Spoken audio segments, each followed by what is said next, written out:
Fala galera, vamos agora para a nossa videoaula e hoje falaremos do capítulo 7. Nós terminamos de Revolução Francesa, finalmente, que era o capítulo 5. Eu vou pular o capítulo 6, já que a gente vai falar lá sobre movimentos separatistas durante a colonização brasileira até o governo joanino e, se eu não me engano, também o primeiro reinado, né? Então, é um conteúdo bem grande, então não vou trabalhar com ele agora não.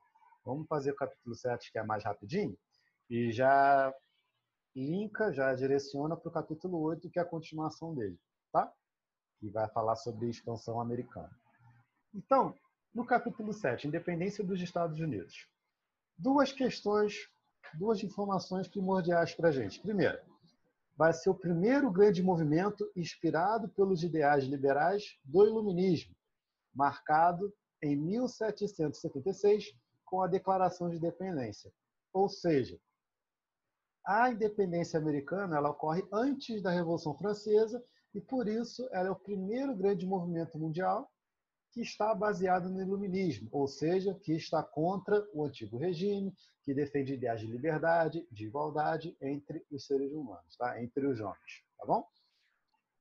Além disso, muitos historiadores fazem um debate se a gente pode chamar esse movimento de independência americana de revolucionário ou não. Por quê?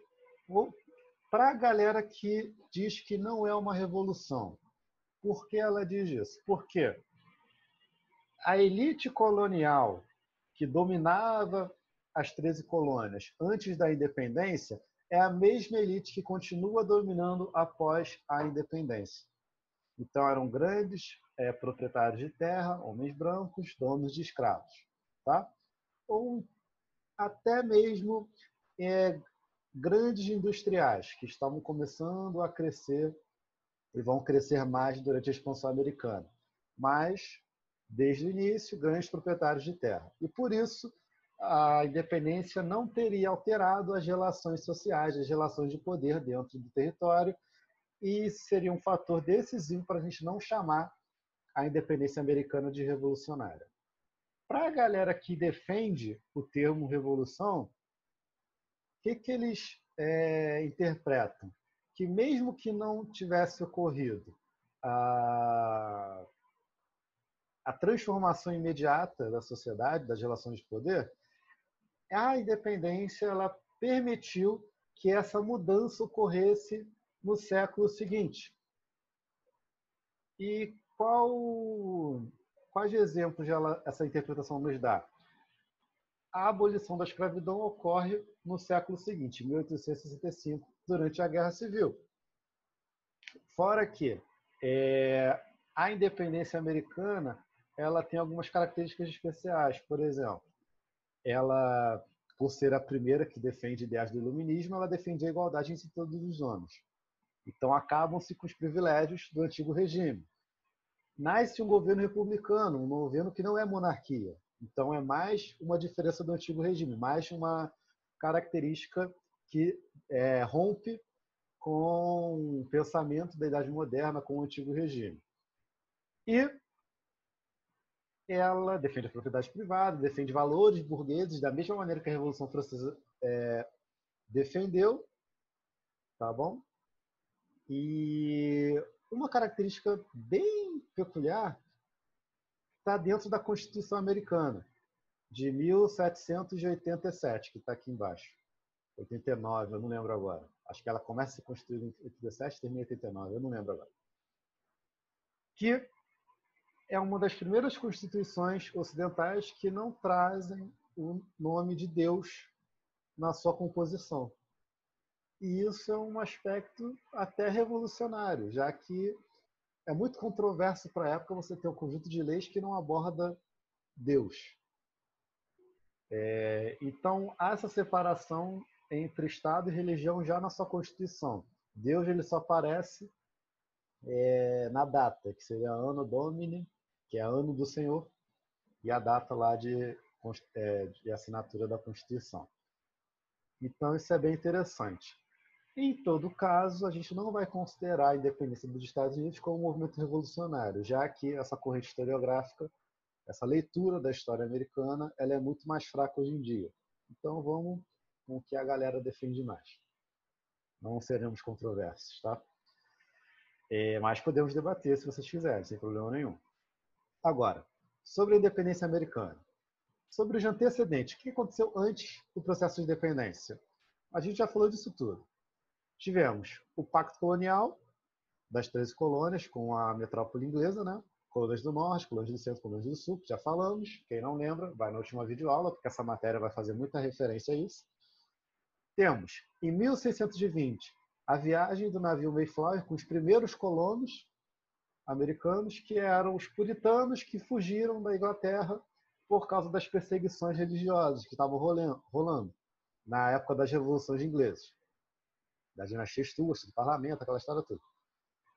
Temos, junto desses puritanos, que são calvinistas, né? É só um outro nome que eles recebem, a construção de uma ética protestante do capitalismo, ou seja, é aquela ideia protestante de que o trabalho ele renova a alma, ele salva a alma do religioso.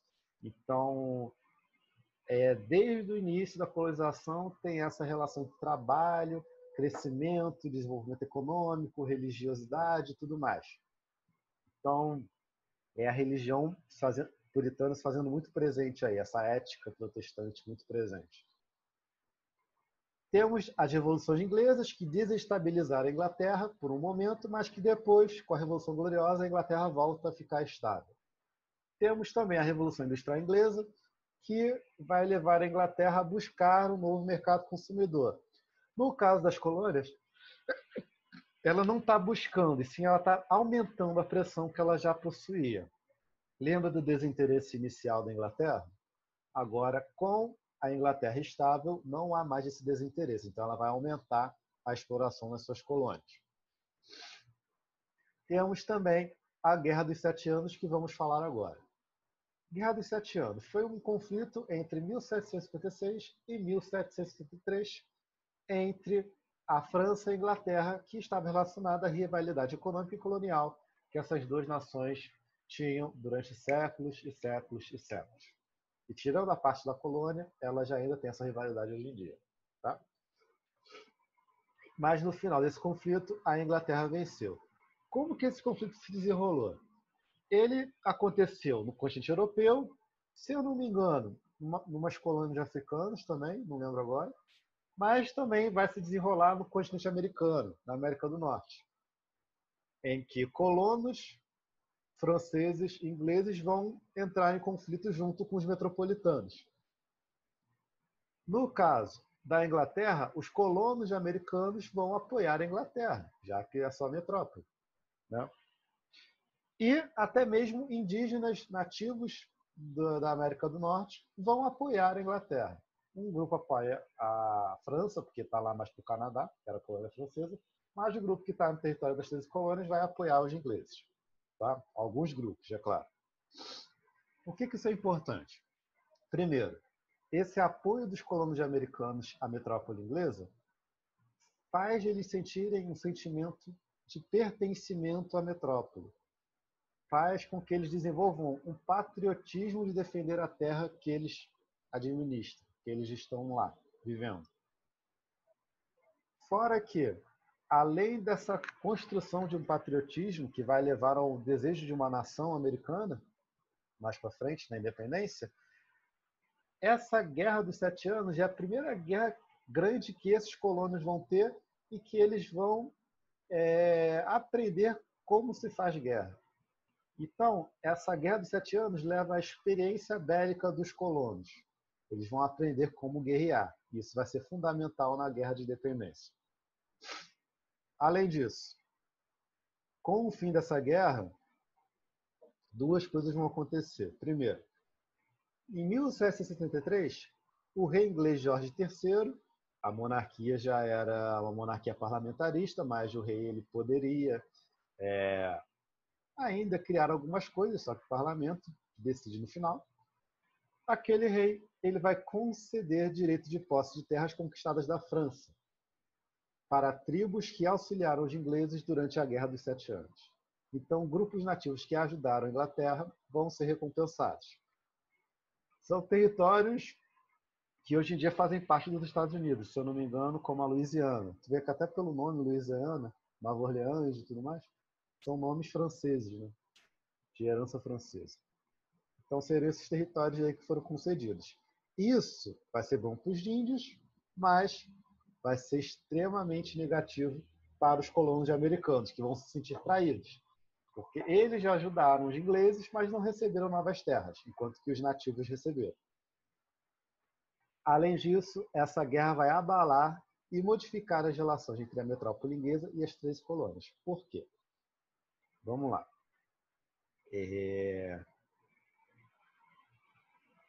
Com o fim da guerra, a economia inglesa está abalada. Então, uma maneira de você melhorar a economia inglesa é você aumentar a exploração colonial.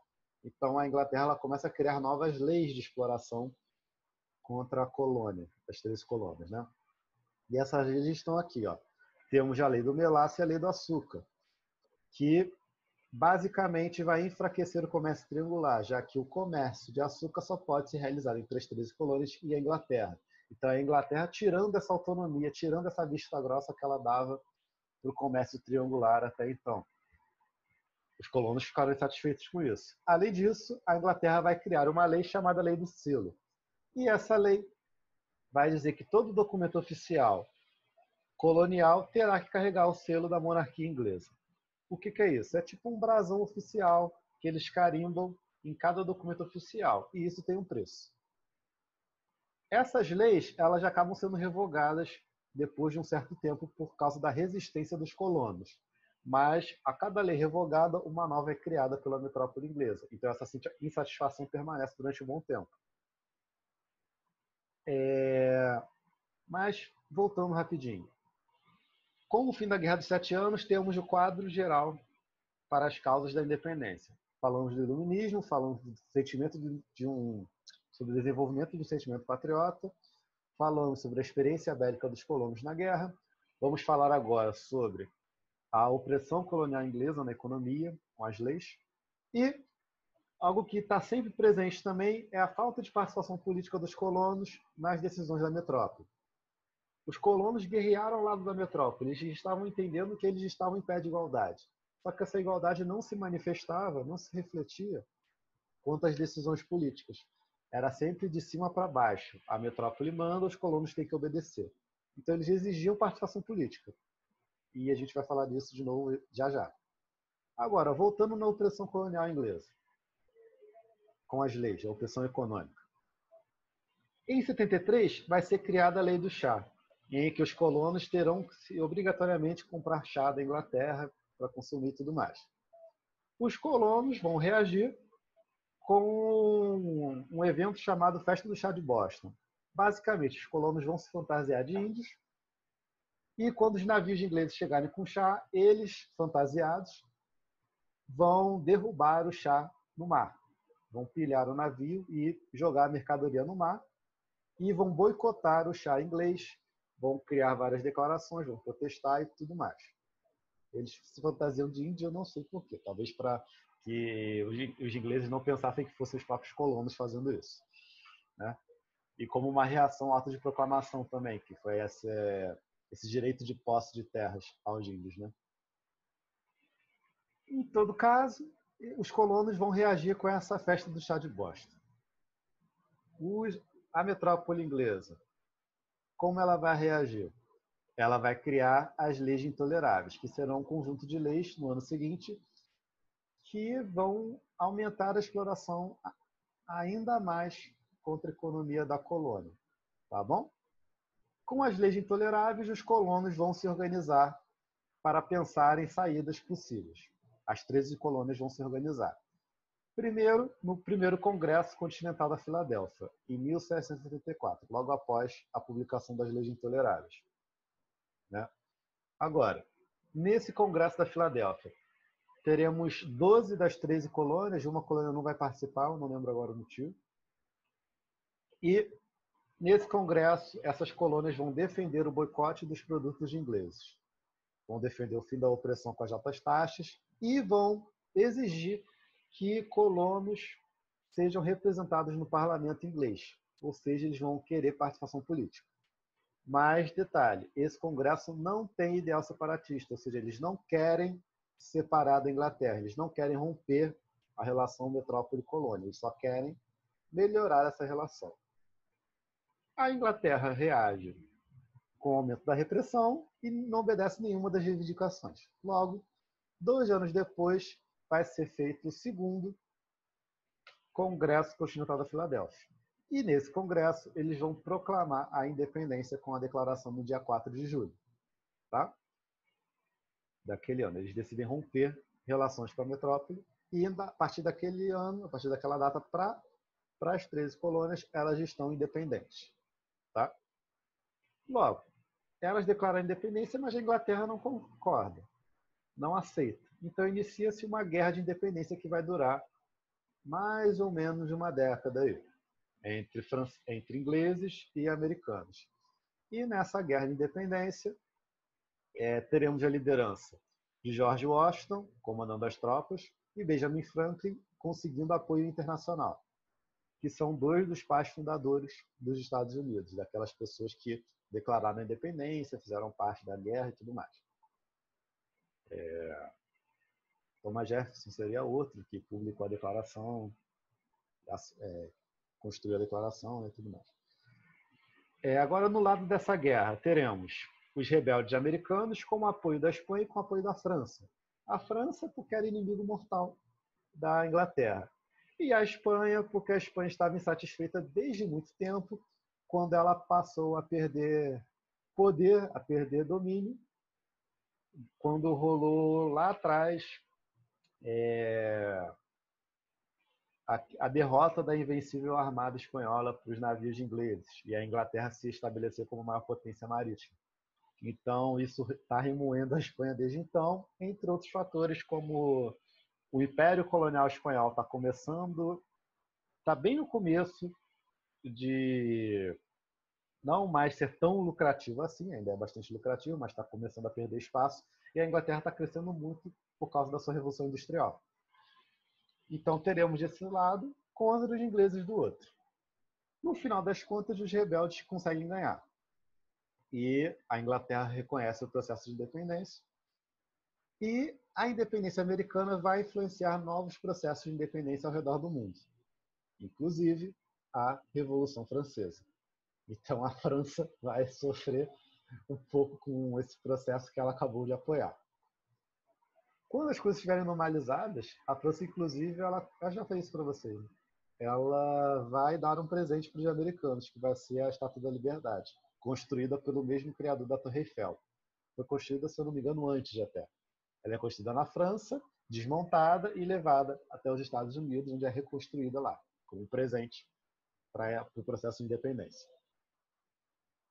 Com a Guerra de Independência finalizada, é criada a Constituição de 1787, que não vai abolir privilégios da elite, privilégios que eu digo assim, não vai diminuir a desigualdade social, e apesar de defender a propriedade privada, a igualdade entre os homens e tudo mais, e todas essas características do iluminismo, ela vai manter o sistema de escravidão nos Estados Unidos. E essa escravidão ela vai ser muito presente ainda nas antigas colônias do Sul, na região sul-americana agora, dos Estados Unidos. E o Norte vai continuar sua campanha para abolir a escravidão, tendo em vista o mercado consumidor e potencial desses escravos quando eles fossem libertos, é claro.